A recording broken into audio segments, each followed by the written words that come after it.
हाय, welcome back दोस्तों। This is me Joshi sir.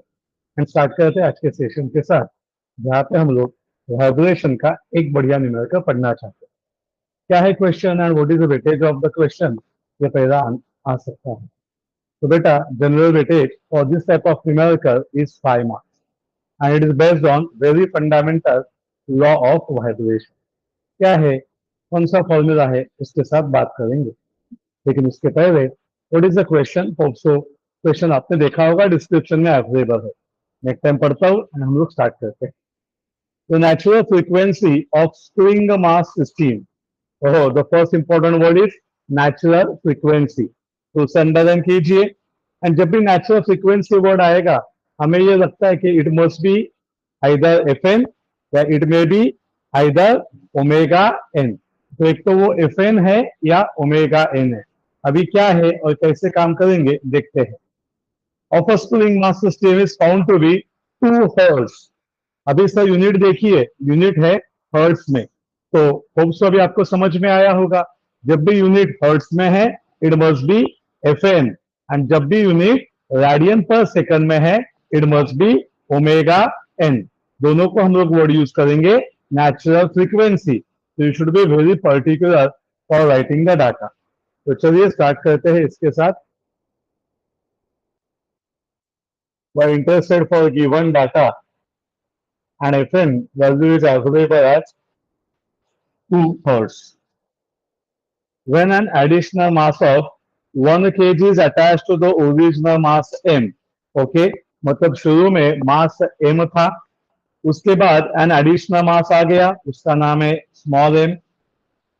और वो भी कितना है, स्मॉल m में कितना वैल्यू बढ़ा एडिशनल मास का, 1 kg का। Then the natural frequency is reduced by 1। मतलब सर यहाँ पे केस दो केसेस है। This is a case 1। Case 1 में जब एफ एन 2 हर्ट्ज था, तो बेटा मास का वैल्यू m था। केस 2 में जब मास का वैल्यू m+1 होगा, तो एफ एन 1 से माइनस होगा, तो 2 - 1, और we can say it is 1 hertz. Are you getting the concept? Sure, आगे चलते हैं। Then find the mass of the system and, oh my god, and spring a constant. The question आता है, how to find out this important thing. तो बेटा चलिए थोड़ा सा बेसिक पे जाते हैं। एंड इस चैप्टर के बेसिक के लिए हमने क्या फॉर्मूलाज देखे थे जो अपने बचपन से आते हैं, इवन फ्रॉम 11 स्टैंडर्ड।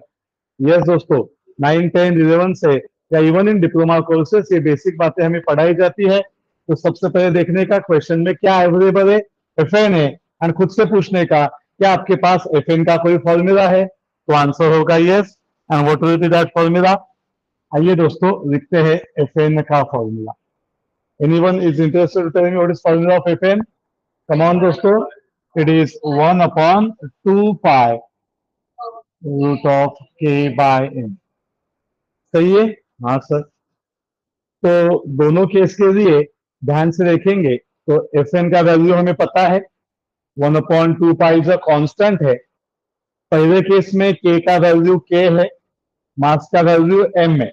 लेकिन बेटा जब सेकंड केस में हम लोग जाते हैं, तो सब डाटा सेम रहेगा। एफ एन 1 आएगा, 1/2 पाई कांस्टेंट होगा, के का वैल्यू के रहेगा, लेकिन एम का मास का वैल्यू कितना आएगा बेटा, m+1 आएगा।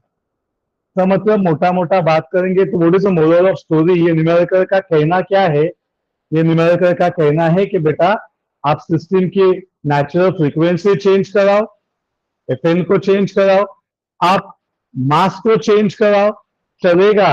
लेकिन एक चीज हमेशा वो सिस्टम की कांस्टेंट रहेगी। Anyone will let me know क्या कांस्टेंट रहेगा बेटा? सर यहाँ पे ऐसा एक जो पार्ट है जो कभी नहीं चेंज होगा, उसका नाम होगा के। एंड व्हाट इज के? थिकनेस। तो आज हमें ये कंडीशन यूज करके, गिवन डाटा यूज करके पहले के को फाइंड आउट करके लेना है। एंड के को फाइंड आउट करने के बाद कोई भी केस में उसे पुट करके हम लोग एम का वैल्यू ढूंढ पाएंगे। Are you getting the overview of the subject? समझ में आया न्यूमेरिकल करना कैसे है? तो चलिए दोस्तों स्टार्ट करते हैं एंड चेक करते हैं what will be the value of के। आइए स्टार्ट करते हैं। तो सबसे पहले हमें इसे फाइंड आउट करना है। टू फाइंड में जाएंगे तो लिखेंगे के एंड सॉल्यूशन में आएंगे तो स्टेटमेंट दे सकते हैं natural frequency is given by Fn is equal to 1 upon 2 pi root of k by n. Don't put any values, just do the square on both sides. तो स्क्वायर करने से पहले थोड़ा उसे सिंप्लीफाई करके देते हैं, या कोई बच्चा बोलेगा सर डायरेक्ट वैल्यू डाल के चलो तो भी चलेगा। Fn का वैल्यू पहला केस में है बेटा केस 1, तो 2 आया, ये 2 पाई ऊपर आ गया और इधर बचा के by root of K bye. तो बेटा ये 4 पाई है, इसका अगर मैं स्क्वायर करूंगा तो इधर का रूट एंड स्क्वायर क्या होगा, चला जाएगा। एंड व्हाट वी कैन से के का वैल्यू मिलेगा 4 pi square is 16 pi square into n। That is influence from case 1। फिर आते हैं केस 2 में। केस 2 में द फॉर्मूला रिमेन सेम। अभी इसका वैल्यू कितना है बेटा 1 है, तो यहाँ पे 1 आएगा 1 अपॉन 2 पाई। अभी m के जगह पे बी केयरफुल, m के जगह पे क्या जाएगा, it will be m plus 1 जाएगा। तो इसको शिफ्ट करते तो 2 pi is equal to root में k अपॉन n प्लस 1 है, तो इसको स्क्वायर कराओ।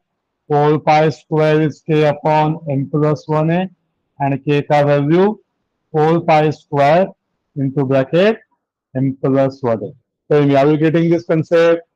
Yes or yes? तो अभी हमने क्या किया, फॉर्मूला में पुट करके बेटा दोनों के वैल्यूज फाइंड आउट किए। अभी चलेंगे आगे। नोटिस द बेसिक केस कि दोनों स्प्रिंग का के हमेशा क्या रहता है, सेम रहता है। कोई भी स्प्रिंग में अगर आप काम करेंगे तो स्टेटमेंट दे सकते हैं आप, स्टिफनेस रिमेन्स कांस्टेंट। तो पहला के एंड दूसरा के दोनों क्या होगा, सेम होगा। इसका मतलब है 16 pi square into m is equal to 4 pi square into bracket m plus 1। Open करो, 16 pi square m is 4 pi square m plus 4 pi square. तो ऐसा टाइम पास करने का नहीं, जिसको कुछ भी नहीं आता वो ऐसा टाइम पास करते बैठे है कि नहीं। Make a common sense. Anyone will tell me what is that common sense? Sir pi square गेला 4 गेला 4 रहेगा, इथे मिळाला 4m is equal to m plus 1। इधर आया तो 3m का वैल्यू मिला 1 एंड m का वैल्यू मिला 1/3 kg। Are you getting the common sense? Sure? ये बात समझ में आए सारे बच्चों को? Are you getting this part? तो इसे यूज करके अभी अभी के ढूंढना है। के की किस में डालेंगे, तो कोई भी एक फॉर्मूला में डालो, पहले में पुट करते अकेला m में, तो सॉल्यूशन आसान होगा। m का value 1/3। Now what are waiting for? Take out your calculator, do the typing. 52 point, very good. So we are getting the answer 52.64। we are conducting online as well as offline batch, तो सबको समझ में आता है, मजा भी आएगा। लेकिन मुझे सिर्फ यहाँ पे सुन के मजा नहीं आया, आगे कुछ बोलते तो अच्छा लगता था। आगे कुछ बोल। हाँ बेटा, यस। तो everything has to be associated with its unit. पक्का? तो जो न्यूमेरिकल अभी हमने पढ़ा उसका मोरल ऑफ स्टोरी क्या है, एंड में एक टाइम रिवाइज करते हैं। तो मोरल ऑफ स्टोरी ये है कि पहले केस में उन्होंने फ्रीक्वेंसी दिया, नेचुरल फ्रीक्वेंसी दिया था, फिर वो FN है ये कैसे समझ में आया, तो उसका हमने यूनिट देखा। अगर उसका यूनिट हर्ट्ज है तो वो FN है, अगर उसका यूनिट रेडियन पर सेकंड है तो ओमेगा n है, मास m था। सेकंड केस में फ्रीक्वेंसी 1 से कम किया, मास को 1 से बढ़ा दिया। और फिर हम लोग आगे आए, हमने फॉर्मूला ढूंढ के निकाला नेचुरल फ्रीक्वेंसी का, उसमें वैल्यू पुट किए और वहां से के ढूंढा। सेकंड केस में भी सेम किया और वहां पे m का वैल्यू m प्लस 1 आया, FN का वैल्यू 1 आया, वहां से भी के को ढूंढा और both the K are same. तो इसको यूज करके हमने मास का वैल्यू कैलकुलेट किया। Using the value of mass we have gone for calculation of K. Is that clear? What is the weightage of this numerical? 5 marks या कभी 3 marks from your I point of view. तो मिलते हैं अगले numerical में अगले part. Thank you. तो मैं बाजू में होता हूँ so that you can note down the question and आप उसे आराम से लिख के निकाल के ले सकते हैं। If you wish you can replay the part and उसे चेक कीजिए। Thank you.